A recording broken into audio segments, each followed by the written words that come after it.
位升级会员大家好，欢迎收看今天的 Video Talk， 我是宥嘉。我们今天的主题又来到了 Low Talk， 机票老早订好，但是班机因为空姐罢工取消，该怎么办？订好的饭店住不到，可以求偿吗？我们今天请到律师廖芳轩到线上和大家解答。廖律师他是台大法学硕士，他有20年的律师经验，让我们欢迎廖律师。律师好。我是廖芳轩，主持人好，大家好。大家好，我是艾米，目前我在资讯业工作。我先讲，我支持长荣罢工。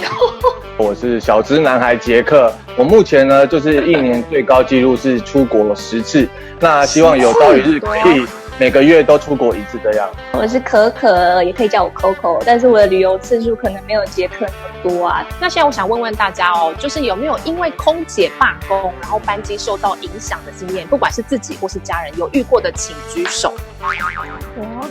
像我其实上个礼拜1到5啊，我都是就是准备要出国参访，就是全公司决定的行程。然后我前2天被通知，就是某个礼拜5的晚上被通知我的班机取消了。就你知道我那个礼拜前一个礼拜啊，出国前一个礼拜把所有的班都加完，然后加到11点多了，然后超狂爆炸，就当天礼拜5晚上。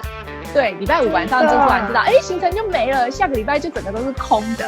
我朋友最近刚好上个礼拜3，他原本订了长荣的飞机，大概2-3个月前就订了，然后要飞日本，结果好死不死刚好遇到了长荣这一次罢工，他上个礼拜日就去现场机场临柜直接办理，听说他瞧了一整个下午。其实你朋友运气还蛮好的，瞧到机位。他没有很好，他整个礼拜日就耗在机场，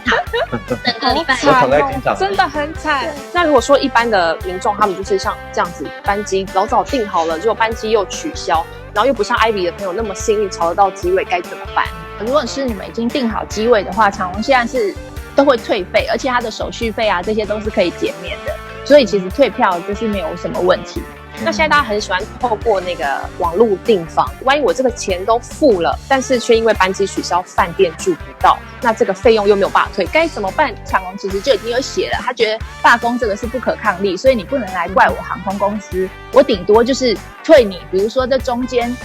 如果是你单独去跟长荣去订网的话，他会退到$250，但是这个损害赔偿额也只限说你因为延误飞机，你到现场去，你需要再住饭店啊，中间的午餐费这个他才有，而且是上限250块，饭店是没有办法的，就是你只有中间的交通啊、旅途啊、住宿啊这种长荣是会赔给你，可是如果饭店可能还是要自己去处理。就是虽然是我的朋友，他那一次呢原本是下午要从这个台湾要搭飞机搭13个小时去到维也纳，但没想到他们又临时收到通知，旅行社因为他是跟团的，而旅行社跟他讲说，因为罢工的关系，所以我们可能要一点作业时间。之后他就从台湾飞到了泰国，再从泰国飞到了杜哈，再从杜哈呢再飞到了这个维也纳，所以他变成他转了3次的班机，所以变成早上原本他们就要去一个维也纳非常重要的一个莫扎特的家的行程，